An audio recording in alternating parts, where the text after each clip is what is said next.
ताय करो प्रणाम सतगुरु को एको सब मन कोई देवे मान तो सहज होते हैं संत दास मुश्किल सुआसान भक्ति भक्त भगवंत करो चतुर नाम बपुएक जिनके पद रज परसता नासत विघ्न अनेक सब धरती कागद करो सब वन कलम कटाए सात समुद्र शाही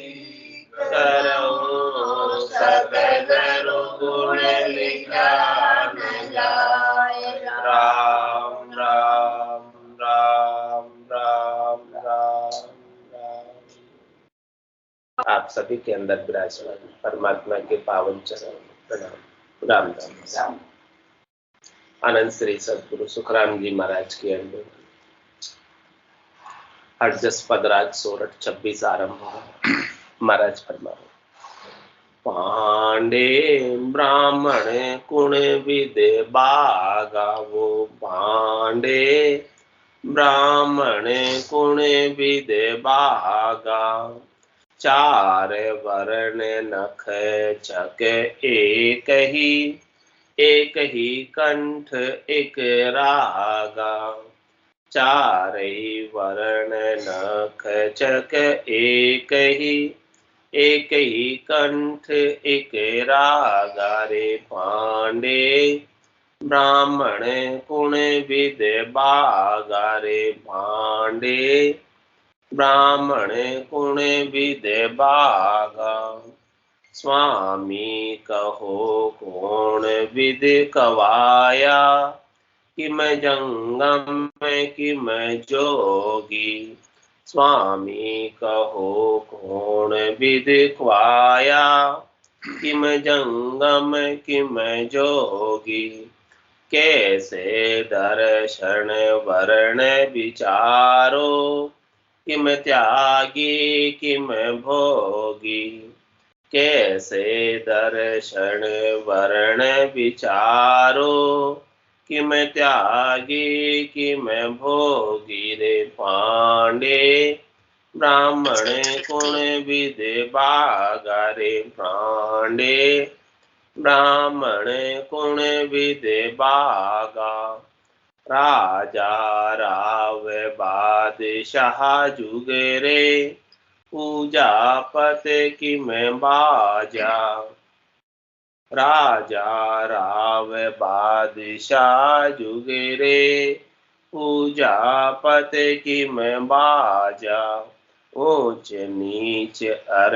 नार पुरुषा काल कौन विद खाया ऊंच नीच अर नार पुरुषा काल कौन विद खाया रे पांडे ब्राह्मण कुण विद बागा रे पांडे ब्राह्मण कुण विद बागा ए सब अर्थ विचार कर चर्चा कुल मार्ग में आवे ए सब अर्थ विचार कर चर्चा कुल मार्ग में आवे कह सुख राम नहीं तो तम ही सब ही सुधर कहावे कह सुख राम नहीं तो तम ही सब ही सुधर कहावे रे पांडे ब्राह्मण कुण विद बागा रे पांडे ब्राह्मण कुण विद बागा चार वर्ण नख चक एक कंठ एक रागा रे पांडे ब्राह्मण गुण विदे बागा। महाराज पंडितों से कह रहे हैं कि हे पंडितों, आप ब्राह्मण कहलाते हो, तो ब्राह्मण किस प्रकार से कहलाते हो, किस कारण से आप ब्राह्मण कहलाते हो? क्योंकि जो 4 वर्ण है, ब्राह्मण, क्षत्रिय, वैश्य और शूद्र, इन चारों वर्णों के अंदर एड़ी से लगाकर चोटी तक शरीर की संरचना तो सेम है, कुछ अंतर तो नहीं है। सब 5 तत्वों के ही बने हुए हैं। चित्त जल पावक गगन समीरा, पंच रचित ये अदम शरीर, सबका शरीर जो रचा हुआ है सब 5 तत्वों का ही है। 5 तत्वों के अलावा छठा तत्व नहीं है किसी में। तो हे पंडितों, आप अपने आप को ब्राह्मण कहलाते हो, ऊंचे कहलाते हो। तो ऊंचा कहलाने का क्या कारण है कि आपका भी तो शरीर 5 तत्वों का बना हुआ है, जो दूसरे वर्णों का है। जो शरीर क्षत्रिय का है, जो शरीर वैश्य का है, जो शरीर शूद्र का है, वही शरीर आपका है। और सबको भगवान ने कंठ दिया है और सबको गाने के लिए राग दिए। तो कोई भी अपने कंठ का उपयोग करके कैसे भी राग गा तो सकता है। तो आप ऊंचे कैसे कहलाते हैं? क्या नीची जाति वाला, तो नीचे वर्ण वाला नहीं गा सकता, नहीं बोल सकता? क्या उसके पास कंठ नहीं है? क्या वो राग नहीं सीख सकता? वो भी तो सब कर सकता है। तो आप ऊंचे कैसे कहलाते हैं? आप कहते हैं कि हम ऊंचे हैं, श्रेष्ठ हैं। इस बात पर विचार करो कि भी आप ब्राह्मण हो। तो महाराज कह रहे हैं कि ब्राह्मण वही है जो ब्रह्म की भक्ति करे, सच्चा ब्राह्मण। केवल जाति से ब्राह्मण हो जाने से या ब्राह्मण घर का शरीर हो जाने से और ब्रह्म की भक्ति नहीं करे तो वो ब्राह्मण नहीं। क्योंकि जो जाति पड़ी है वो करनी और कर्मों के अनुसार पड़ी है। जैसा जैसा करनी करते हैं वैसे वैसे बाजने लग जाते हैं, यानी कहलाने लग जाते हैं। लेकिन आगे जाकर उस कुल के अंदर वो करनी लोप लुप्त हो जाती है, ब्रह्म की भक्ति लुप्त हो जाती है। तो फिर वो जाति भले, शरीर भले ब्राह्मण घर का हो, लेकिन जब ब्रह्म की भक्ति नहीं करते हैं तो ब्राह्मण वास्तव में कहलाने लायक नहीं है। इसलिए महाराज ये बात समझा रहे हैं कि आप ब्राह्मण हो तो वास्तव में ब्रह्म की भक्ति करो, ब्रह्म का भेद दो, ब्रह्म का भेद लो और ब्रह्म के ज्ञान का विचार करो और घृत में ब्रह्म का आनंद प्राप्त करो। तभी ब्राह्मण होने की सार्थकता है, सफलता है। स्वामी कहो कौन विद कवाया, किम जंगम किम जोगी, कैसे दर्शन वर्ण विचारो, किम त्यागी किम भोगी। सबकी बात कर रहे हैं, 6 खट दर्शनों की बात कर रहे हैं। जोगी, जंगम, सेवड़ा, सन्यासी, दरवेश, ब्राह्मण, सबका निर्णय किया है कि आप जो है 6 ही खट दर्शनी कब कहलाते हो। केवल जाति से खट दर्शनी होने से वो कार्य जब तक नहीं करोगे जो ब्रह्मा जी ने खट दर्शनियों को करने के लिए दिया है, तब तक वो खट दर्शनियों की केवल जाति होने से काम नहीं होगा। जो काम ब्रह्मा जी ने दिया खट दर्शनियों का, जो स्वामी को काम दिया, जो सन्यासी को काम दिया, जो जोगी को काम दिया, जो जंगम को काम दिया, जो दरवेश को काम दिया, जो ब्राह्मण को काम दिया, वो सब काम जब तक नहीं करोगे तब तक तो कैसे कहलाओगे। और आज यही हो, सब अपने अपने काम को भूल गए और भूलकर सब अपने शरीर संसार के सुखों का कार्य करने लगे, स्वार्थ पूर्ति का कार्य करने लगे, संसार के अंदर ही रच पच गए और अपने मूल ज्ञान को, मूल चीज को भूल गए। जब मूल चीज को भूल जाओगे तो कैसे तुम स्वामी कहलाओगे, कैसे तुम ब्राह्मण कहलाओगे, कैसे तुम जोगी कहलाओगे, कैसे तुम जंगम कहलाओगे, कैसे तुम त्यागी कहलाओगे। और ये सब जो है अपने मूल काम को छोड़कर सभी संसार के सुखों का भोग कर रहे हैं, तो सभी जोगी नहीं होकर भोगी होंगे। लेकिन महाराज कह रहे हैं कि आपको सच्चा जोग तभी सदेगा जब आप निज नाम का भेद प्राप्त कर लें। सच्चे स्वामी तभी होगा जब आप ब्रह्म की भक्ति करके परमात्मा को प्राप्त करोगे। यानी आप अपने इंद्रियों के स्वामी जब भी कहलाओगे, जितेंद्रिय जब भी कहलाओगे, जिनेंद्र जब भी कहलाओगे जब राम जी के नाम के माध्यम से इंद्रियां आपके बस में हो जाए, भोग नहीं हो, तभी स्वामी होने की सार्थक। स्वामी का क्या तात्पर्य? जो अपने इंद्रियों का स्वामी है वो स्वामी, यानी इंद्रियां उनके अधीन हो, वो इंद्रियों के अधीन नहीं। तो सच्चा स्वामी वही है। और ये इंद्रियां कैसे अधीन हो सकती है? ऐसे तो नहीं होती। जब तक राम जी के नाम और निज नाम का आनंद घट के भीतर नहीं आवे, तब तक ये इंद्रियां बलवती रहती है, अप्रबल रहती है और अपना जोर दिखाती है और इस जीवात्मा को संसार के सुखों में लेकर जाती है। पांचों ज्ञानेंद्रियां, पांचों कर्मेंद्रियां, मन बुद्धि चित्त अहंकार, ये सब संसार के सुखों में लगाने वाले। तो इन इंद्रियों का स्वामी कैसे बनो? इंद्रियों के स्वामी बनने के लिए राम जी का नाम और नाम से निज नाम ही सहायक। इनके बिना तो करोड़ जतन लख जापता, 5 बस नहीं हुए, लिव ला गया सुखराम के सहजाई सब बस। करोड़ों जतन करो, लाखों जापते करो, लेकिन ये जो 5 विषय आसक्ति है, शब्द रूप रस गंध स्पर्श, ये बस में नहीं होती। और जैसे ही लिव लगती है राम जी के नाम की और लिवबंद सुमरण होने लगता है और लिवबंद सुमरण का आनंद घट के भीतर आने लगता है, वैसे ही ये स्वतः ही बस में हो जाती है और बस में होकर इंद्रियों के मालिक स्वामी बन जाते। फिर कहते हैं मन रे मैं तो कछु नहीं जाना, सदगुरु ज्ञान बतायो भारी, तब उल्टी करता हूं। अनंत जन्म हो गए, अनंत युग बीत गए, तुम्हारे साथ लगे हुए, और तुम्हारे साथ लगने के कारण ही हमें बार बार जन्म और मरण में आना पड़ा। पांचों वास सदा उड़िया के यूं भवता जुग जागे। इस संसार के अंदर क्यों भवता फिर रहा है? 84 लाख की अलग अलग शरीर क्यों धर रहा है? क्यों बहुरूपिया बना हुआ है?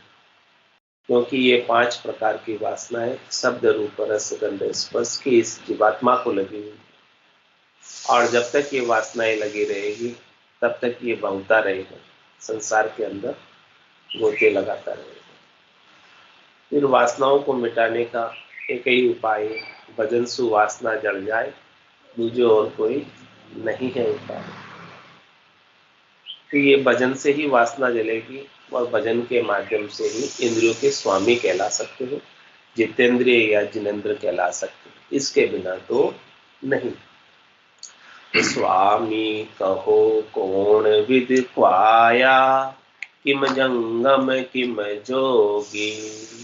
जंगम भी तभी कहलाओगे, जोगी भी तभी कहलाओगे जब परमात्मा के साथ जो जुड़ जाए, ये आत्मा परमात्मा में लय हो जाए, मिलन हो जाए, अरस परस हो जाए, दीदार हो जाए। ब्रह्म को परस ले, ब्रह्म परिचय की दशा बताओ, बायर के लक्षण पिछलाओ, जाके रंग एक ही राव, माया से थी करे न पाओ। जाके अंदर ब्रह्म रस रूठा, सकल व्यवहार हो गया झूठा।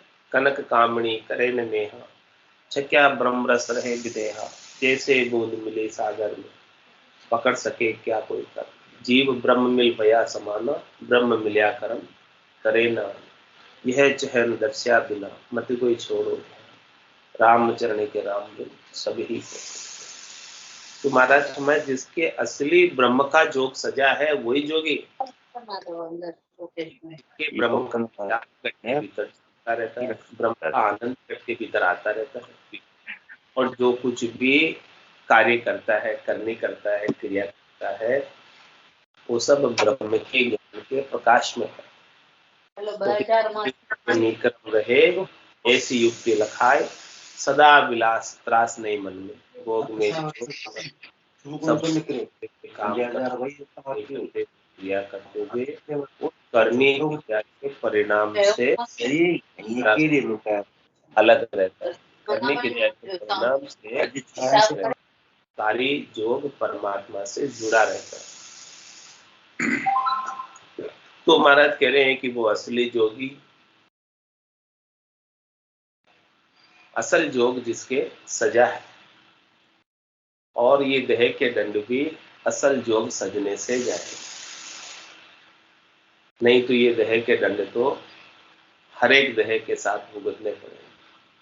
जितनी भी देह धरोगे तो हर एक देह के साथ देह के दंड, देह के दंड का मतलब देह के सुख और देह के दुख। और जब ये जोग सज जाएगा परमात्मा से मिलने का, तब जाके असली जोगी हो जाओगे, और असली जोगी होकर फिर देह के दंड भुगतने की आवश्यकता नहीं रह जाए। जोग सज गया तो ये आत्मा परमात्मा में लय हो गई, बूंद सागर में मिल गई, राम रूपी हो गई, परमात्मा रूपी हो गई। तो फिर काल और कर्म उसके ऊपर घेरा नहीं डाल सकते। काल और कर्म घेरा तभी तक डाल सकते हैं जब ये त्रिलोकी तक रहती है, स्वर्ग मध्य पाताल तक रहती है, 3 लोक 14 भवनों में निवास करती है, 3 लोक भवन चतुर्दश, एक काल को ग्रासा, सदगुरु मेहर बिना नहीं छूटे, जन्म मरण भव त्रासा। वास्तव में जब तक सदगुरु की मेहर दया कृपा नहीं होती है, तब तक ये जन्मने और मरने का भवसागर का त्रास, भवसागर का दुख छूटता नहीं। तो असली जोगी वही है जिसके ऊपर सदगुरु की मेहर हो गई, दया हो गई, कृपा हो गई, और लिवमंद सुमरण के माध्यम से परमात्मा में जा मिल गया, वो जोग सज गया। स्वामी कहो कौन विधि ख्वाया, किम जंगम किम जोगी, कैसे दर्शन वर्ण विचारो, किम त्यागी किम भोगी। अब महाराज बात त्यागी की करें, त्यागी कैसे कहलाते? त्याग करे तो तजगर आदू जांसू हंस, त्याग ही करना है तो वो आदुगर का त्याग, जहां से आने की रीत। 4 ब्रह्म के लोग हैं, जीव ब्रह्म, उसके ऊपर चिदानंद ब्रह्म, उसके ऊपर शिव ब्रह्म, और उसके ऊपर पार ब्रह्म, और उनके ऊपर सबसे ऊपर आनंद ब्रह्म। मतलब ये 5 ब्रह्म। तो जीव ब्रह्म और चिदानंद ब्रह्म, शिव ब्रह्म और पार ब्रह्म, यहां तक जब तक हंस रहता है, आत्मा रहती है, तब तक वो जन्म मरण में जाती है। तो जब तक ये इनको नहीं त्यागेगी, यहां से तो सब ब्रह्म से आने की रीत, और जब तक ये आनंद ब्रह्म में नहीं पहुंच जाएगी, तब तक तो बार बार जाएगी और आएगी। तो महाराज कह रहे हैं कि त्यागना ही है तो किसको त्यागें? त्याग करे तो तजगर आदू जांसू हंसो आए, जहां से ये हंसवती आत्मा आई है उस घर को छोड़ के आनंद ब्रह्म में जाए। एक बार आनंद ब्रह्म में चली जाएगी तो फिर वापस जन्म मरण में नहीं आएगी, वो असली त्यागी कहलाए। और उस आनंद ब्रह्म में जाने के लिए पहले जीव ब्रह्म में आना आवश्यक, और जीव ब्रह्म में भी मिनखा देही पाना आवश्यक, और मिनखा देही में भी भरतखंड में आना आवश्यक, और भरतखंड के अंदर, और वो भी कलयुग के अंदर। ये सारी रिक्वायरमेंट पूरी हो रही है, ये सारी आवश्यकताएं पूरी हो रही है, तो निश्चित रूप से वो आनंद ब्रह्म में जा सकती है। लेकिन उसके लिए क्या आवश्यकता है? सदगुरु के ज्ञान की, सदगुरु की दया की, कृपा की, मेहर की आवश्यकता है। तो आज सारी रिक्वायरमेंट पूरी हो रही है अपने साथ, कि अपने को मिनखा दे मिली है, यानी जीव ब्रह्म में है। जीव ब्रह्म में भी मिनखा दे मिली, वो भी भरतखंड में मिली है, और वो भी कलयुग में मिली है, और सदगुरु का ज्ञान भी श्रवण करने को मिला, और सदगुरु की दया कृपा मेहर भी है। तो आज आनंद ब्रह्म में जा सकते हैं, और एक बार वो आनंद ब्रह्म में चले गए तो फिर वहां से आने की रीत नहीं, अखंड आनंद की प्राप्ति हो जाएगी। तो महाराज समय असली त्यागी तो वो है जिसने आदुगर का त्याग कर और निज घर में पहुंच गया, आनंद ब्रह्म में पहुंच गया। इसके बिना तो शरीर से त्याग करने से कुछ होने वाला। त्यागन किया रहे सिर बदलो, जन्म दूसरों ने। जिस शरीर में परमात्मा ने जिस परिवार में जिस कुल में भेजा है, उस कुल को उस परिवार को छोड़कर त्याग करके, ग्रस्त को त्याग के वन में चले जाओ। तो महाराज फरमा रहे हैं कि आपका जो प्रारब्ध कर्मों का ऋण बदला था वो तो चुकने से बाकी रह गया। यहाँ जो सहयोगी संबंध परमात्मा ने देकर भेजा था, वो सहयोगी संबंध वो छोड़कर चले गए अपने मन से, अपने ही मते से। तो महाराज फरमा रहे वो कर्म जो आपके साथ पहले के बंदे में और इस जन्म में भोगने के लिए अलॉट हुए हैं, आवंटित हुए हैं, उन कर्मों को आप अपनी स्वेच्छा से छोड़ के जा रहे हैं, अपने मन मते से ही छोड़ के जा रहे हैं। मन मते से छोड़ के जाने से वो कर्म तो कटे नहीं, कर्म कटे नहीं, वो कर्म तो ऐसे रह गए, बस आप उससे बच के चले गए। तो बच के जाने से वो धर्मराज नहीं छोड़ेगा, नहीं छोड़ेगा तो फिर क्या होगा, अगला जन्म कराएगा, फिर वापस ऐसा ही कुल परिवार बनाएगा और फिर वापस जो जो छोड़ के गए, जितना समय बाकी रह गया वो वापस वो सब चीजें भोगनी पड़ेगी। ये बात महाराज समझा रहे कि त्याग करे तो तजगर आदू जासो, वो असली त्याग है। बाकी तो शरीर से त्याग करके जाएगा, गर्गस्थी का त्याग करके जाएगा, तो उसे तो त्यागन किया रहे सिर बदलो, जन्म दूसरों। ऐसे त्याग करके जाएगा तो सिर पे तेरा बदला जो है, रण बदला है, वो तो बाकी रह जाएगा। उसके लिए फिर दूसरा जन्म और डलना। तो फिर असली त्यागी कौन है? जिसने आदुगम को त्यागा। यानी शरीर से त्याग वैराग नहीं चाहिए, आत्मा के ऊपर त्याग वैराग चाहिए, और वो भी ज्ञान से चाहिए। न तीबर वैराग चाहिए, न मद वैराग चाहिए, ज्ञान वैराग चाहिए। ज्ञान वैराग यूं जान, पिंड ब्रह्मण शून्यारा, श्वासों का नहीं काम, जीव का कौन विचारा। सुनत मस्त हुई जाए, ब्रह्म आपो चिटकाए, सुबह सुख की चाय, निकट नेड़ी नहीं आए। सुख राम ज्ञान वैराग का, ये लक्षण कहूँ। हद बेहद को जीत कर परम पद ले। महाराज हमारे कि ऐसा ज्ञान वैराग चाहिए भीतर का, आत्मा के ऊपर, जो पिंड से और ब्रह्मांड से न्यारा करे, जिसमें श्वासों का भी काम नहीं, श्वासा बिना पवन बिन पीवन, जहाँ मन निजमन नाही, सूरत निरत नहीं चित चेतन, वस्तु अमूलक। ऐसी अमूलक वस्तु की प्राप्ति करो सदगुरु की कृपा दया में। पिंड ब्रह्मण सुन्यारा, श्वासों का नहीं काम, जीत का कौन विचार, कहने सुनने में नहीं ये बात। और ऐसी ध्वन्यात्मक शब्द की ध्वनि को सुनकर तुरंत मस्त हो ही जाए, ब्रह्म आपको चुटका। ये ब्रह्म जो है अपने गर्व को, गुमान को, अभिमान को, होशियारी को, चातुर्य को, विशेषता को, सब कुछ हो, अपने आप को भूल जाए, अपने वजूद को, अस्तित्व को, जीव पड़े को, जीव भाव को भूल जाए, सुरत मस्त हुई जाए, ब्रह्म आपो चिटकावे, और शुभ शुभ की जाए निकट नेड़े। कोई चाहना बचे ही नहीं, ये चाहना के कारण ही तो जीव जीव बना। आत्मा शुद्ध चेतन अमल होते हुए, आनंद का स्वरूप होते हुए, सुख प्राप्ति की चाहना से जीव बनी हुई। तो शुभ अशुभ की चाय निकट नेड़े।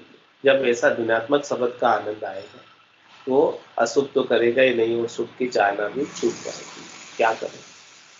शुभ अशुभ की चाय निकट नेड़ी नहीं आवे, सुखराम ज्ञान वैराग का ये लक्षण कहूँ तो, हद बेहद को जीत कर परम पद लेते। ऐसे हद बेहद को जीत कर, माया को और ब्रह्म को जीत कर, कुल परिवार को जीत कर असली वैरागी हो जाता है, असली त्यागी हो जाता है, और परम पद को प्राप्त कर लेता है। इस प्रकार से त्यागी कहलाता है, और बाकी तो सब भोगी है, त्यागी नहीं, ढोंगी है।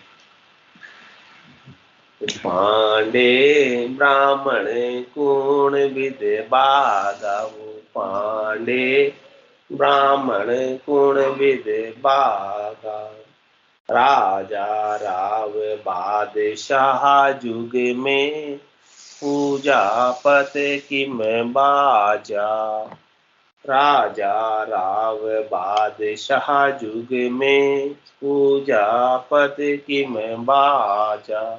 ऊंच नीच अर नारी पुरुषा, काल कोण विद खाया। ऊंच नीच अर नारी पुरुषा, काल कोण विद खाया रे। पांडे ब्राह्मण गुण विद बागा। महाराज कहने की संसार के अंदर आके कोई राजा है, कोई राव है, कोई बादशाह है संसार में, कोई प्रजा है, तो ये क्या कारण है इनके पीछे, क्यों है सब ऐसे, कैसे कहलाते हैं, किस वजह से कहलाते हैं,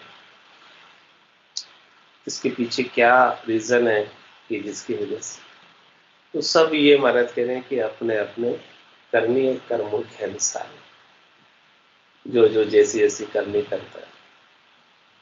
राजा किससे बनता है? तपस्या करने से। तपस्वी सो राजेश्वरी, और राजेश्वरी सो नरकेश्वरी, वापस नरक में जाना। तो राजा राव बादशाह जुगिरे, और पूजा पते किम बाजा, किस प्रकार से कहलाते हैं इस संसार के अंदर, क्यों कहलाते हैं ऐसे। और ऊंच नीच अर नारी पुरुषा, काल कोण विद खाया। अब देखो यहाँ पर आकर इस संसार में त्रिलोकी का पद मिल गया, त्रिलोकी की पदवी मिल गई। किसको? राम की पदवी मिल गई, किसी को राजा की पदवी मिल गई, और किसको बादशाह की पदवी। तो राव से ऊंचा राजा होता है, और राजा से ऊंचा बादशाह होता है। हाँ, बादशाह होता है। तो बादशाह तो पूरा बहुत अधिक उसका एरिया होता है, साम्राज्य होता है बादशाह। उसके नीचे राजा की रजवाड़ होती है, और उसके नीचे राव का थोड़ा बहुत उसकी जागीर होती है। हाँ, और फिर उनके अधीन में प्रजा होती है।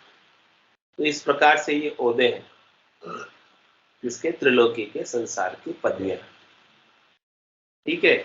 अब इनमें से जो ऊंचा है, सबसे टॉप पे कौन है? बादशाह। और उससे नीचा राजा, उससे नीचा राव, उससे नीचा प्रजा, जिसके ऊपर सब ये राज करते। तो कह रहे हैं कि ऊंच नीच और नारी पुरुष काल कौन लिखा है। अब सबको भी काल खा जाता है। अब वो काल जो है, समय जो है, जम जो है, न तो प्रजा को छोड़ता है, न राव को छोड़ता है जो उससे ऊंचा है, और न राजा को छोड़ता है जो उससे भी ऊंचा है, और न बादशाह को छोड़ता है जो सबसे ऊंचा है।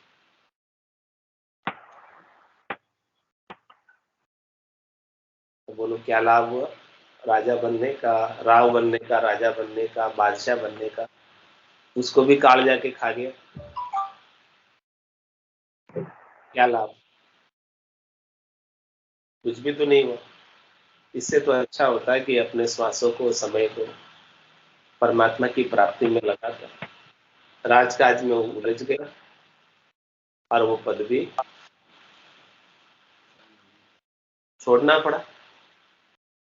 समय होते ही पद से उतरना पड़ता है, पद छोड़ना पड़ता है, और नहीं तो स्वयं ही चला जाता है उस पद से, स्वयं ही त्रिलोक इस शरीर छोड़ के चला जाता। काल सबको खा जाता है, किसी को नहीं बगसता काल।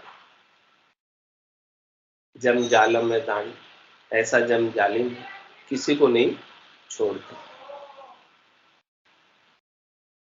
तो ये सब बात महाराज चले, ये सब अर्थ विचार कर चर्चा, कुल मार्ग में आवे। क्या करें? इन सब पे तुम विचार करो, जो बात मैंने अभी बताई, इसका अर्थ देखो, इसके अर्थ को समझो,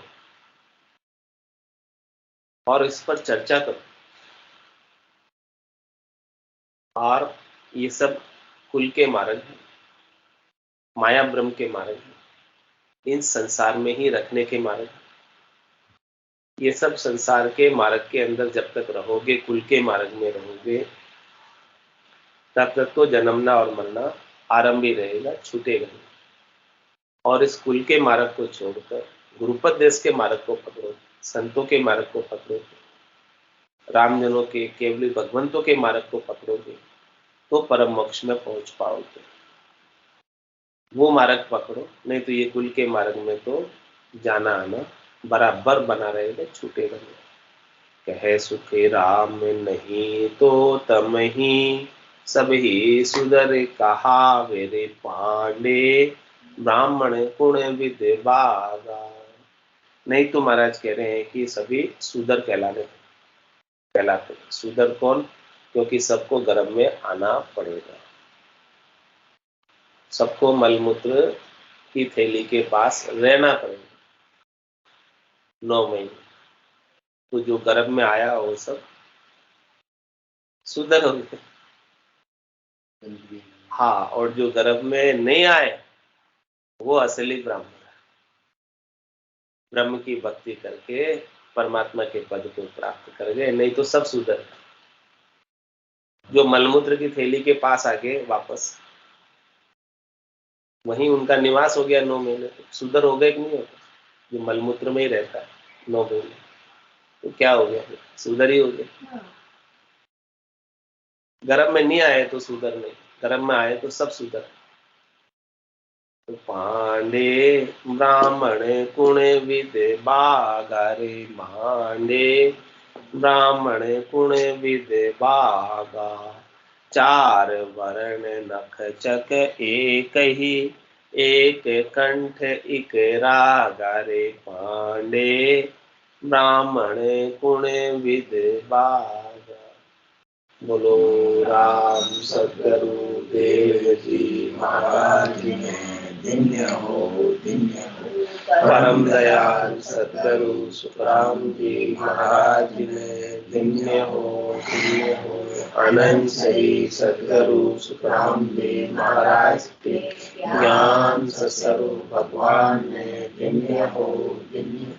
केवली भगवंता ने धन्य हो, धन्य हो। जीवाधारण काल में धन्य हो, धन्य हो।